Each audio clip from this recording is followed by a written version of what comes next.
So in this lecture we are going to talk about other problems in 2 dimensions where we'll have either a single variable problem or a multivariable problem. Now specifically here we are going to talk of something called the axisymmetric problem.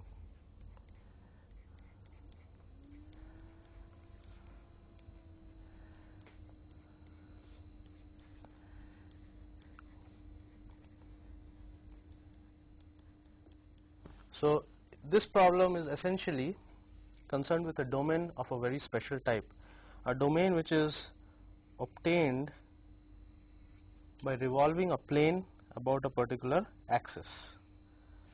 So you have a domain of revolution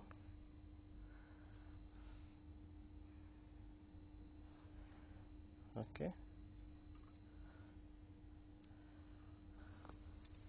So we can think of this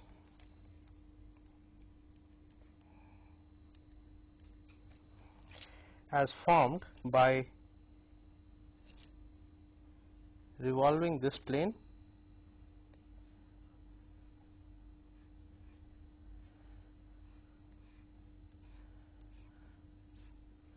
about the z-axis. Okay.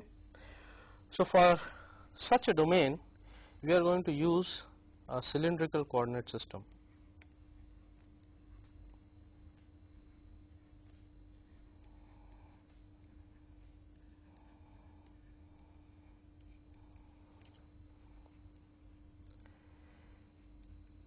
Which is a departure from the coordinate systems that we have been using till now, which was the Cartesian coordinate system. In the cylindrical coordinate system we are going to write our variables in terms of the radius vector r, the angle theta and z, where radius vector r is, this is my r for any point, and this is the angle theta. Okay. So in a more expanded form, if I take a section out, take a point here, let's say this is my theta equal to 0 line, then with respect to this line I will have, this is the angle theta, and for this point P this is the radius r, and depending on where I am with respect to the z, that is where I decide to cut the height z from the bottom, that gives me the z coordinate.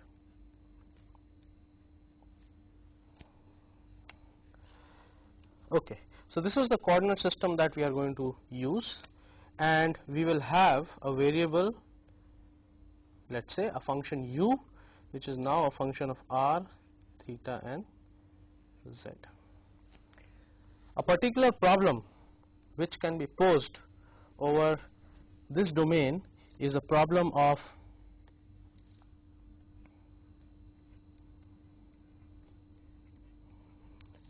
steady state heat conduction.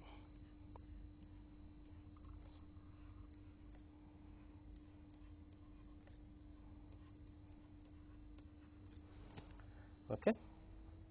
In this problem the variable u is the temperature.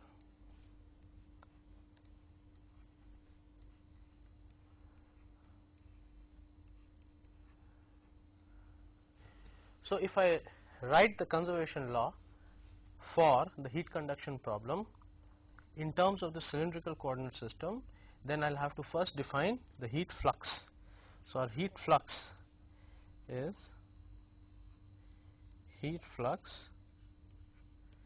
a vector q, now defined in this coordinate system, which has components in the r direction, in the theta direction and in the z direction, where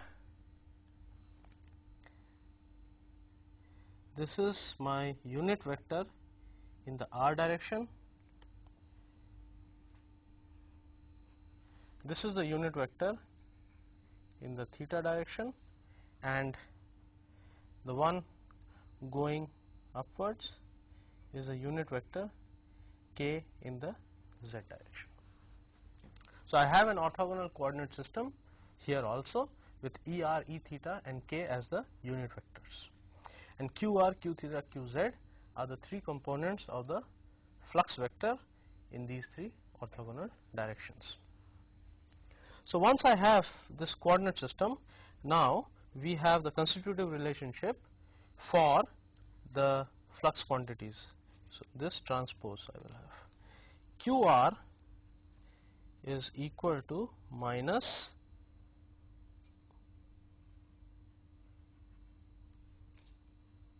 del u del r.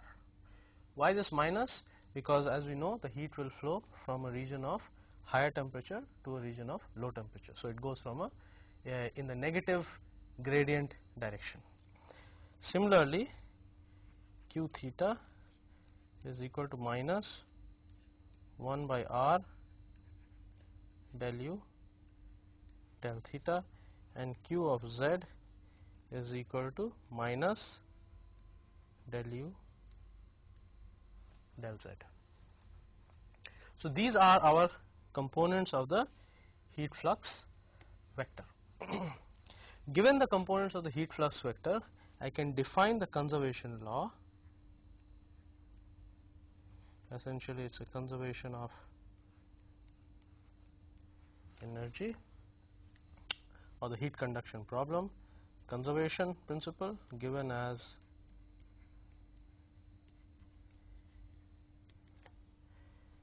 minus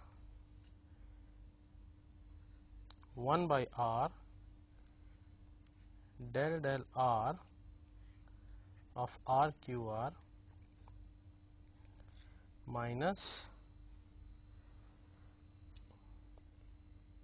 1 by r del q theta del theta minus del qz del z plus some source term is equal to 0. So this is the differential equation governing the heat balance. The heat fluxing in plus the part which is developed by a source term is equal to 0, the total part. Okay, so given this differential equation, now you see that this differential equation looks significantly different from the kind of differential equations that we had been dealing with. Why? Because these 1 by r's are sitting there. So let us now make a further simplification. So we assume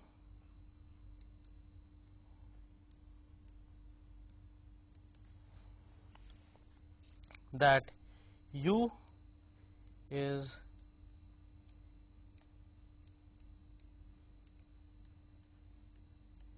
independent of theta.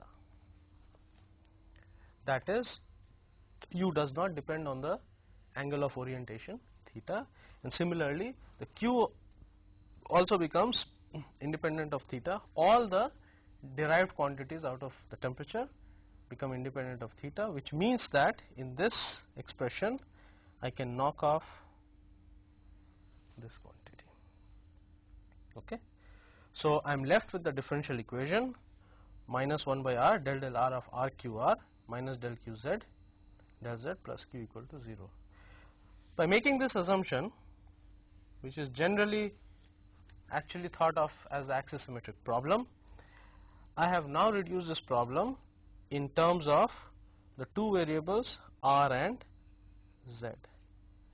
Okay, so this becomes a two-dimensional problem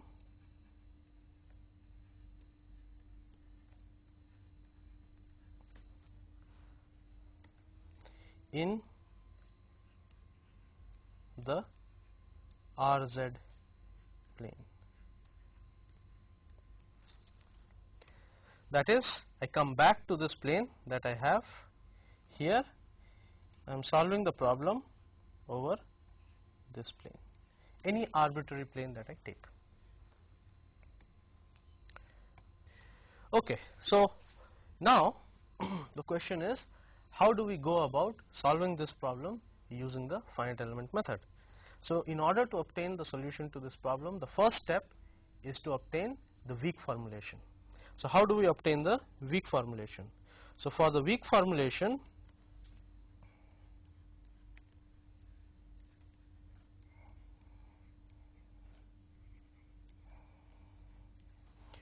what do? We do exactly the same thing that we had been doing till now, that is take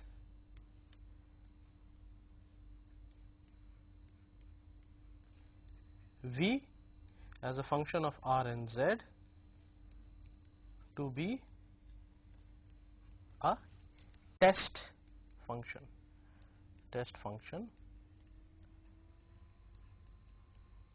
or you can think of it as a virtual temperature function.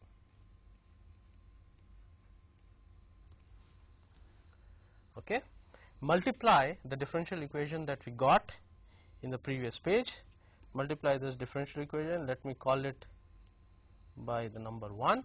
So multiply 1 by V and integrate over the area, over the whole volume actually, because that's my body over which I have to solve the differential equation. So I take now 1 into V, which is a function of R and Z, equation 1,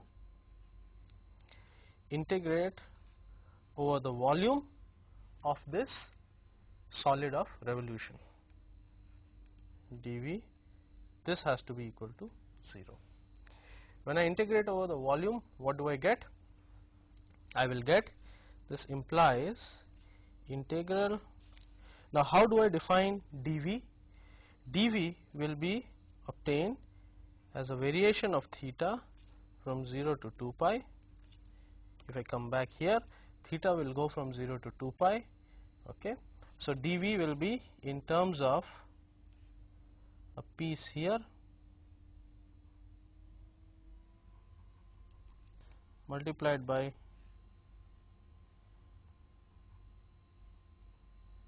dz. So this is going to be our dV. So dV will be, actually if you see, the size of this edge is r d theta, the size of this one is dr, and size of this is dz. So r d theta dr dz. This is my dV. So what I am going to do is, I am going to take 1, which is minus of 1 by r del r of r qr minus, I have knocked off the theta term, del qz del z, whole thing into V. Now dV was r d theta dr dz. So then I have the integral for theta going from 0 to 2 pi. Similarly, my r will go from 0 to big R of z, and z will go from 0 to L. So I come back to my original figure and specify this is z equal to 0 line and this is z equal to R L line, and for any location this is my outer radius R, which is a function of the z depending on the profile of this solid of revolution. Okay, so this is quite easy. Once I have this, now what do I do? So actually in this integral I should switch, that's okay, whatever I have done is okay. First I should be integrating with respect to dr and then with respect to dz. Okay, so we have this integral plus I have something more which I have to add plus this same integral qv r d theta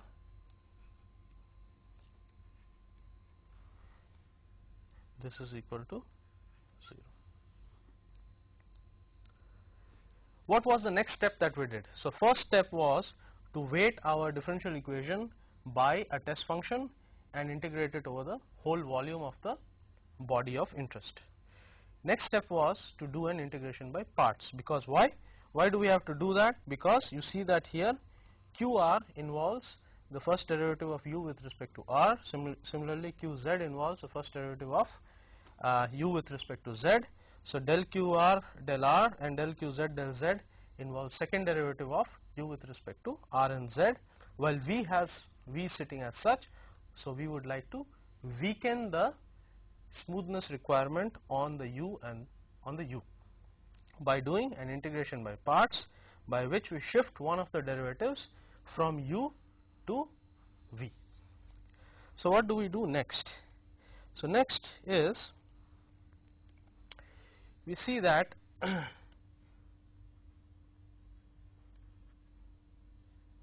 1 by r del del r of r qrv is equal to 1 by r del del r of rqr into v plus 1 by r qr into r del v by del r. Okay, this is what we had. If I go back, our expression was in terms of this quantity 1 by r del del r of rqr. Now we would like to replace this by this quantity, and we'll see why we want to do it. Okay, so implies 1 by r del del r of r qr into v is equal to 1 by r del del r of r qrv minus, here this 1 by r will cancel off, so minus I will have qr del v del r. Okay, so this is our first substitution that we are going to do. This I'll say as, call it as 2a. Similarly, let's go back to our next expression, this one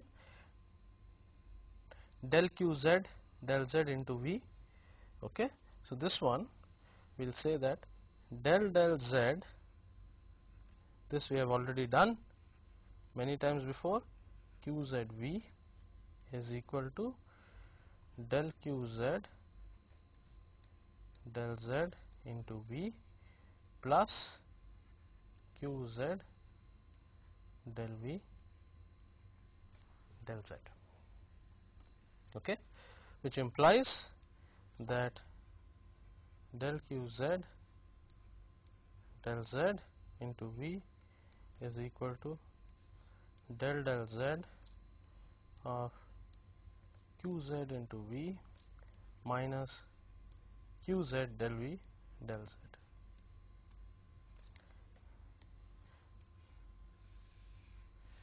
This is my second expression, 2b.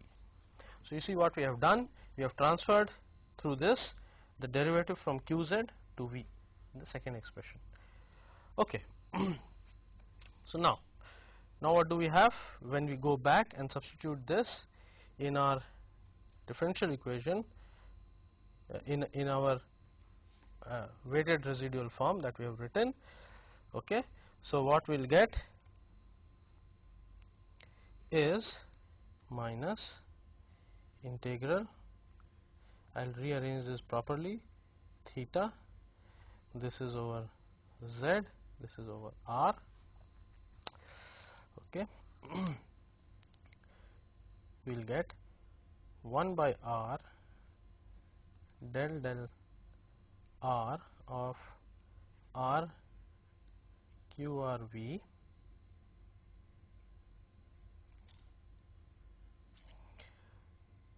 plus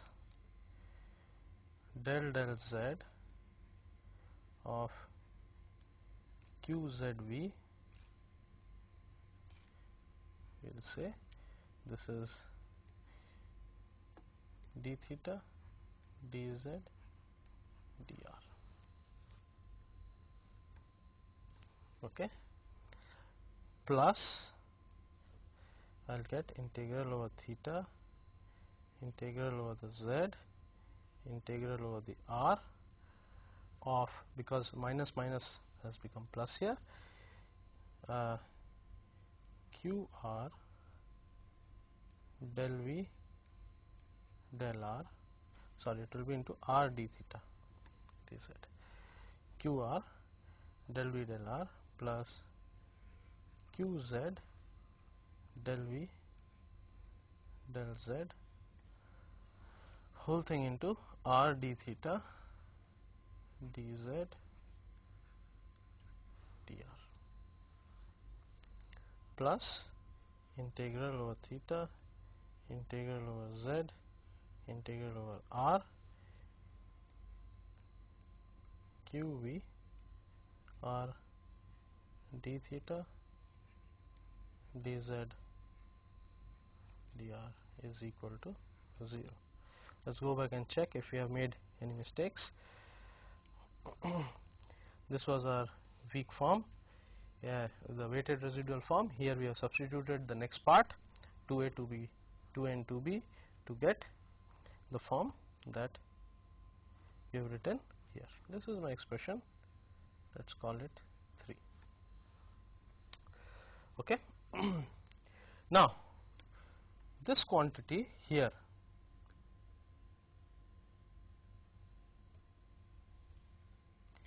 is nothing but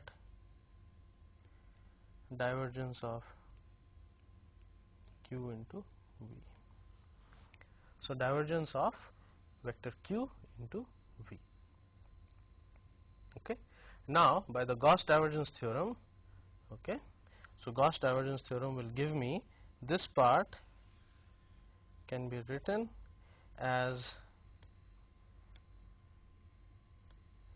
integral over the surface delta v, okay, the outer surface of the body of q v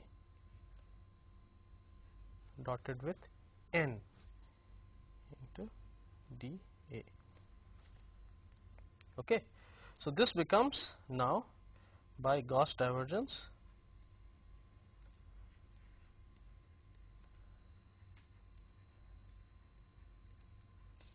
gives us a surface integral.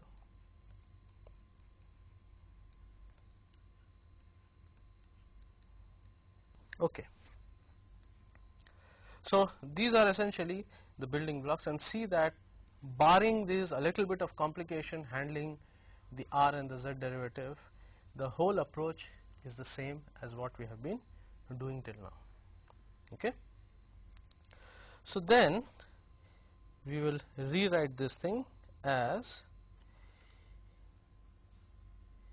integral of theta going from 0 to 2 pi, integral z going from 0 to L, integral r going from 0 to outer radius r of z of q r del v del r plus q z del v del z into r d theta dz dr is equal to integral theta going from 0 to 2 pi integral z going from 0 to L integral r is going from 0 to r of z of qv r d theta dz dr. I'll put a minus sign here, okay, and from a previous expression I'll get a plus integral over delta v. I'll get vector q dotted with the outer normal vector n into v dA. Now what do we mean by the outer normal n? If you see this surface, outer normal will be the unit normal on the outward face. So it will be a unit normal on this outward face of the given surface. So here it will be something along this face, here it will be actually in the z direction if it is a flat cut, and so on. Okay. Now what? Now you see that here if I look at this expression, this is an integral over the surface. So how can I write it as? I can write it as this integral is equivalent to theta going from 0 to 2 pi integral over the outer surface S, I will say outer contour gamma, okay, we will define what this gamma is, Qn V, okay, into R at that particular Z ds d theta, okay. So if I take, what we mean is that if I take this outer surface, okay, I take a thin strip around this outer surface,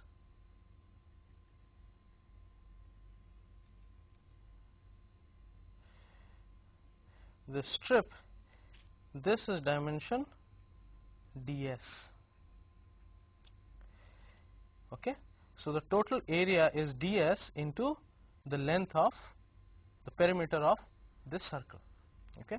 Perimeter of the circle will be nothing but integral of theta to from 0 to 2 pi, or we can say 2 pi r at that particular z into ds. This is the area. So that's what we are writing. So you see from here, this part can be easily knocked off. The integral over theta could be eliminated out of this. So what we are left with finally is, if I am allowed to erase here, I will be left with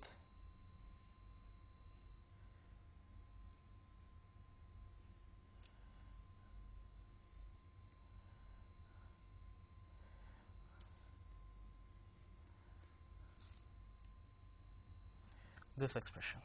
That's all. Okay. So this is the expression that we have as far as this particular problem is concerned, and you see now that we are only playing with z and r being our variables of interest. So use a function of z and r. How did I get this qn? Qn is essentially qr dotted with,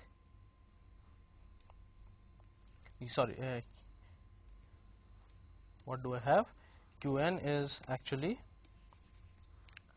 let me do it from first principles, q dotted with n, this is equal to qr er plus qz ez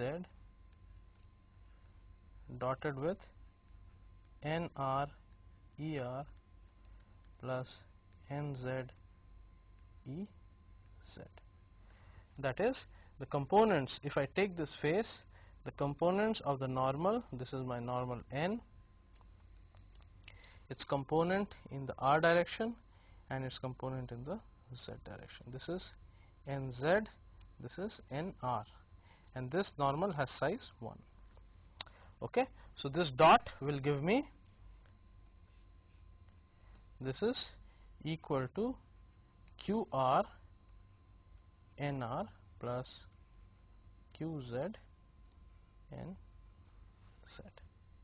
Ez is nothing but k. So this is how we define q. Okay, now the question is, what is the given data and what is not the given data? And first of all, what do we mean by this gamma? Okay, so if I go back to this figure here that we have, okay, simply poach this figure and now say that since this problem is independent of theta, I take that plane, that particular plane,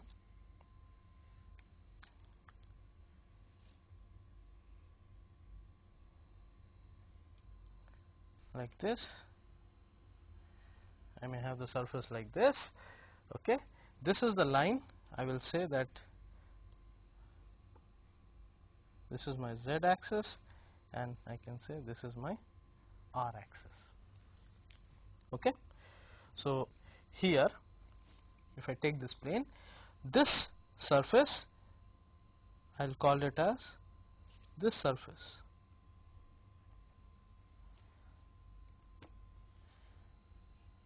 Is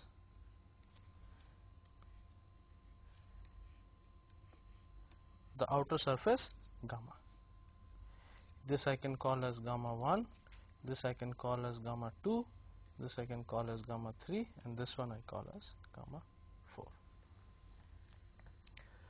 Okay, so I have these now as the, in the RZ plane, the outer surfaces of this RZ plane, not the outer surfaces, now this is contour.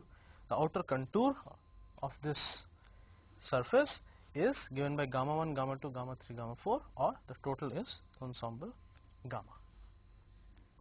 Now the question is that the knowns are, what are our knowns? The heat source term is the known,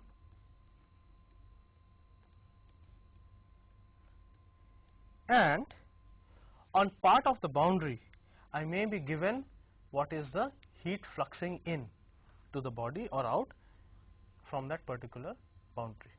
Okay, or on part of the boundary I may be given the temperature. Okay, for example, let's say here I want to, on this boundary I want to say that my u is a known, u bar. On this boundary I want to say that q n is equal to qn bar, which is a known. This could be coming out of conduction, convection, or radiation boundary conditions. Okay, on this boundary again I can say that u is equal to u double bar. On this boundary, for this particular problem, you see that because the solution is independent of theta, so from the solution on this side of the r equal to 0 line and on this side are the same. So as far as taking the full plane, if I took the full cutting plane here, this whole plane, then the solution would be symmetric with respect to r. So since the solution will be symmetric with respect to r, the derivative with respect to r at this point will be 0. So along this surface I will have the qr is equal to 0.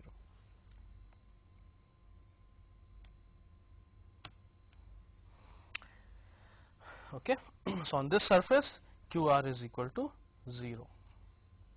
Now once I have qr is equal to 0 on this surface, and this is from symmetry,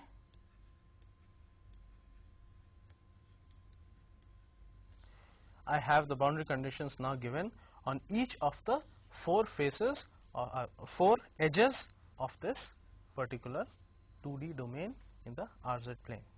Okay, so if I have these boundary conditions given, so let's go back to our weak form, and you see here that which is our force type of boundary condition, or the natural boundary condition, or the Neumann boundary condition. It is Qn. So if the normal flux is given on the edge, we call it a Neumann condition. Similarly, if the temperature is given on the edge, then that edge has a so-called essential boundary condition or the Dirichlet boundary condition. So on the edge, so we will have here that I can have Neumann boundary condition,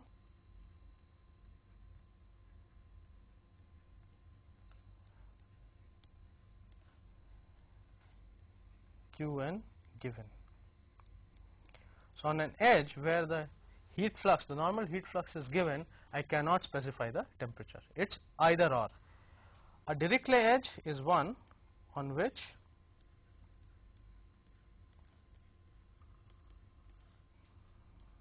U is given. On the Neumann edge, V is free. V is allowed to take to be anything. On the Dirichlet edge, V is equal to 0. So you see that everything is exactly the same as what we have been developing till now. Only thing is now we are talking of a problem in a cylindrical coordinate system. So once we have this, then essentially we have formed the full weak form of this particular problem. Now we go and substitute for Q, our QR is equal to minus Kr del U del R, Q theta is Qz is equal to minus Kz del U del Z. I go and substitute it back in my expression here and I go ahead and solve the problem. Okay. So this is what we have to do as far as solving this problem is concerned. Okay. Now as far as the mesh generation, what is the mesh that I am going to form? I am going to now make a mesh over this RZ plane. Okay. So I could make a mesh of any type. It could be a mesh of squares or triangles or quadrilaterals, whatever I wish. Okay, that's my choice. Okay.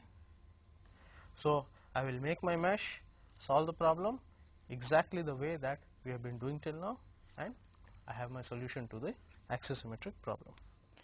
So we substitute this and we solve this particular problem, and that's it. Next, what we are going to look at is the problem of planar elasticity.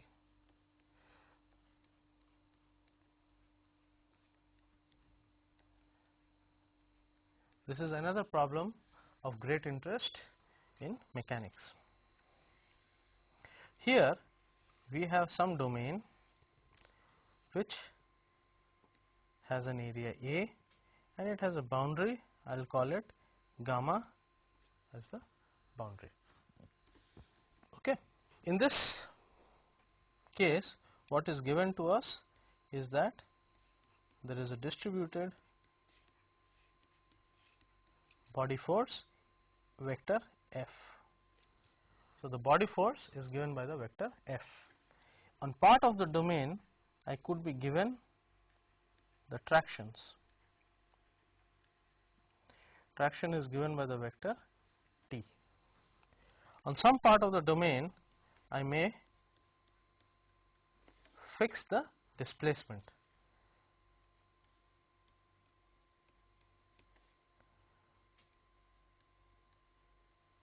On the rest of the domain, I could have a traction free condition.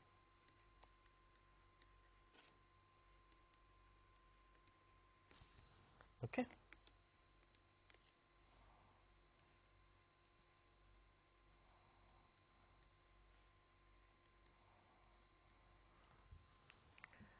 So this could be the situation for a planar elasticity problem. In the planar elasticity category, we have two types.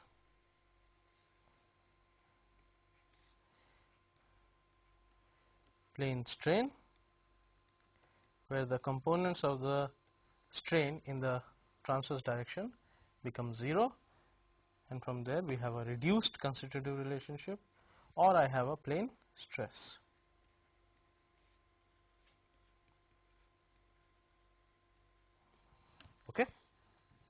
Let us say this domain lies in the xy plane, that is the components in the case of plane strain, my EZZ is equal to gamma xz is equal to gamma yz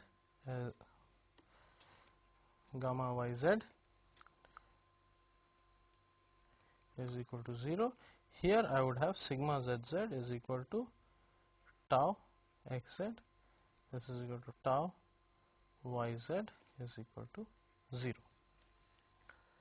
So these are two different situations that we are going to consider here. Okay. For the planar elasticity problem, the displacement field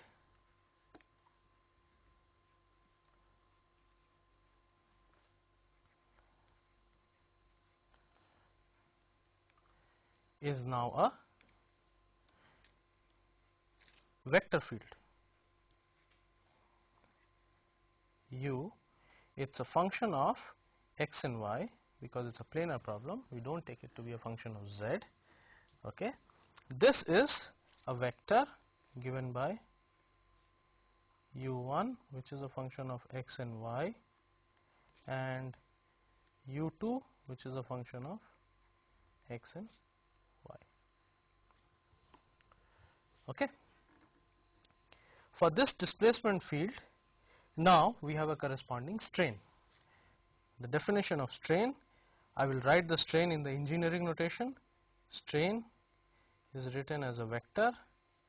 This is equal to Exx Eyy gamma xy.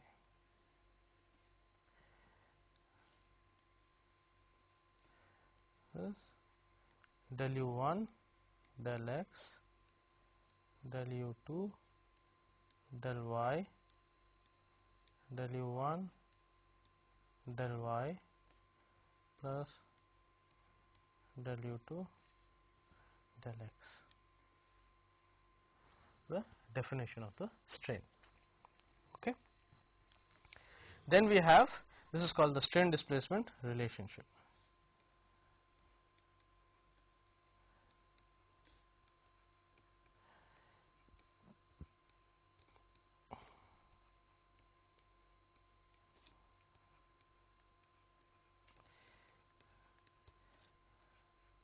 This is for small deformation theory.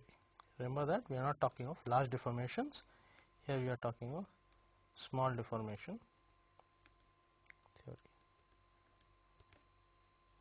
Further, we will have what we know as the constitutive relationships .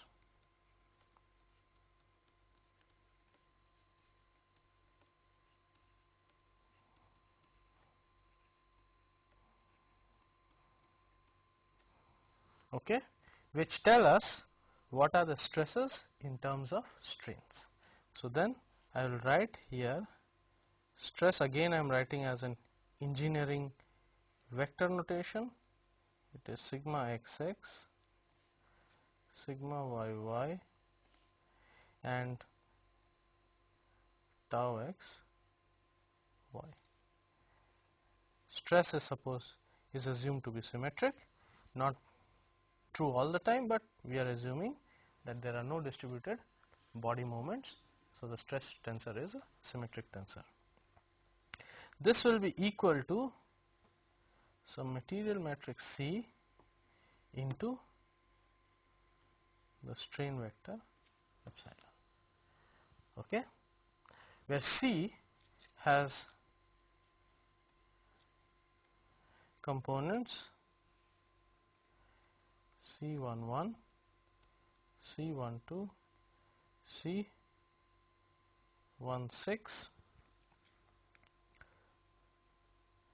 C12, C22, C26, C16, C26, C66.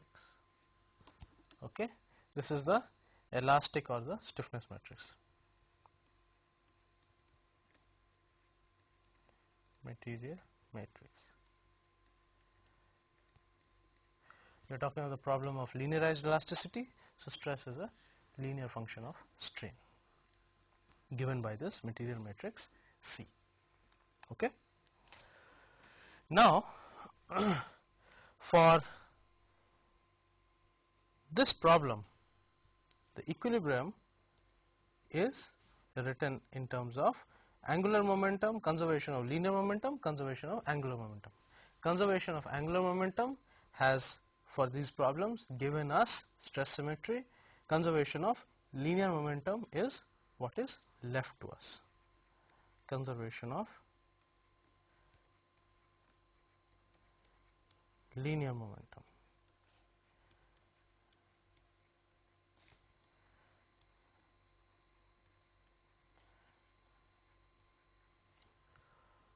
Okay.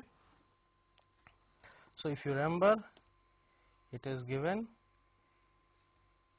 in terms of sigma x star, sigma x,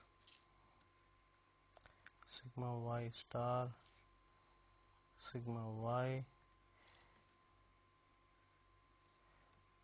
tau x y star,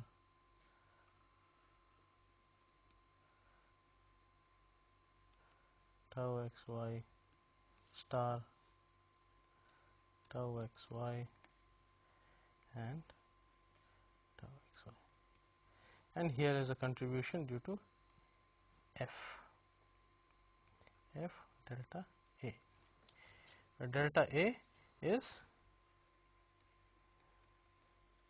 delta x, delta y. So if I take this piece, this infinitesimal piece out of my domain, look at the equilibrium of this piece under the action of these stresses or the forces on these faces, I will get essentially, for a static problem, I will get sigma xx comma x plus sigma xy comma y. Well, I am using tau, so let me use tau here.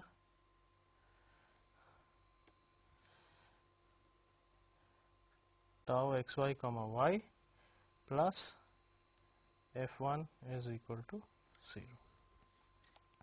Similarly, you will have tau xy comma x plus sigma yy comma y plus f2 is equal to 0. All this in the area A. Okay. So now you see that certain features of this problem, it is two unknown variables.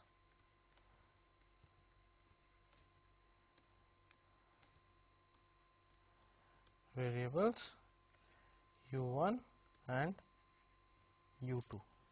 Okay.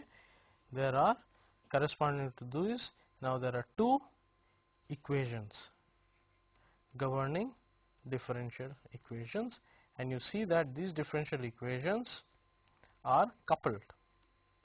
That is, you cannot separate the u1 and u2 out.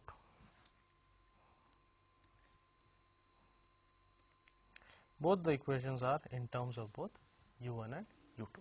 So these are the two features of this particular problem, and this is a deviation from what we have been doing till now. We have been looking at a single variable problem almost throughout the whole course till this time. Now we are going to a multivariable problem. Now how do you handle this particular problem? So today we are going to only look at development of the weak formulation. So what is the basic idea? You have all done principle of virtual work in your mechanics courses. We will borrow from there. So we will say that let this system be in equilibrium. Okay. Now I apply a virtual displacement V. A virtual displacement V, which is a vector which has components V1 and V2. Okay. this is a virtual displacement, or this is the test function, but this is a vector now. So what we'll do now, as we had done earlier, we simply take both the equations and multiply by the corresponding component of this vector.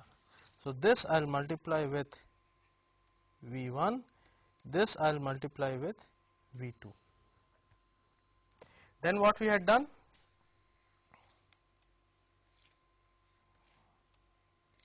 we had said earlier that we are going to integrate it over the area. So we are going to integrate both these guys over the area.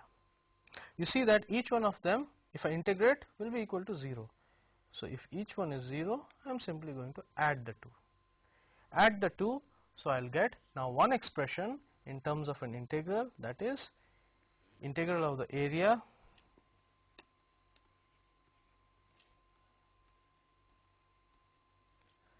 of v1 into sigma xx comma x plus tau xy comma y plus f1 plus integral over the area of v2 into tau xy comma x plus sigma yy comma y plus f2.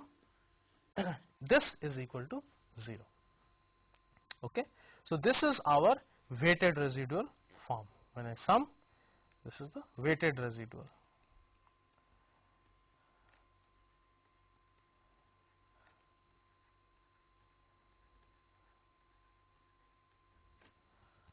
Okay, once I have this, then I'll go and again now look at this expression. So I have this expression v1 into sigma xx comma x plus tau xy comma y plus v2 into tau xy comma x plus sigma yy comma y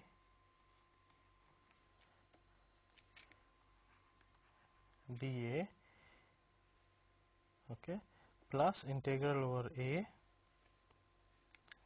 f1 v1 plus f2 v2 dA is equal to 0, where f1 f2 are the components of the body force. Now again you see that if I go back and look at my expressions for the stress in terms of the strain, stress is a linear in terms of the strain, strain is in terms of the derivatives of u as we have here. Okay, so in our expression here, actually second derivative of u is sitting, and similarly v is sitting without any derivative. So we want to now weaken the requirement of smoothness on u1 u2 by transferring a derivative to v. So now we do integration by parts.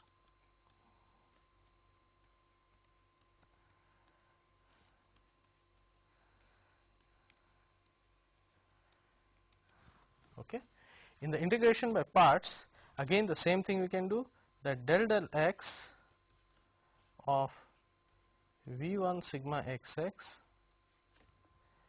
is equal to sigma xx del v1 del x plus v1 sigma xx comma x. So I transfer this thing from here to here with a negative sign. Okay, that will give me this one in terms of this minus this. Okay, similarly I can do for the others, and then what do I see, that integral over area of this quantity would have been, let me do it, del x of v1 sigma xx minus sigma xx del v1 del x dA. Okay, now look at this expression. This is the first, the partial of a given quantity, of a given expression. So that again I can use the Gauss divergence theorem to give me this expression is actually equal to integral over the boundary of v1 sigma xx into the normal component in the x direction, the x component of the normal of on the particular edge into ds. Okay. If I do this process for each of these components here, this, I'll end up getting integral over the area sigma xx del v1 del x plus tau xy del v1 del y plus tau xy del v2 del x plus sigma yy del v2 del y whole thing dA plus integral over the area, this will be minus integral over the area f1 v1 plus f2 v2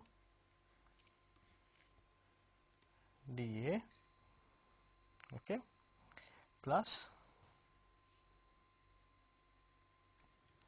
integral over gamma, you will see you will have sigma xx nx plus tau xy ny into v1 plus v2 into tau xy nx plus sigma yy ny whole thing ds.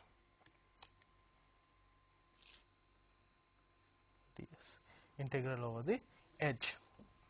Okay, this is equal to 0. This is the weak formulation that I was talking about.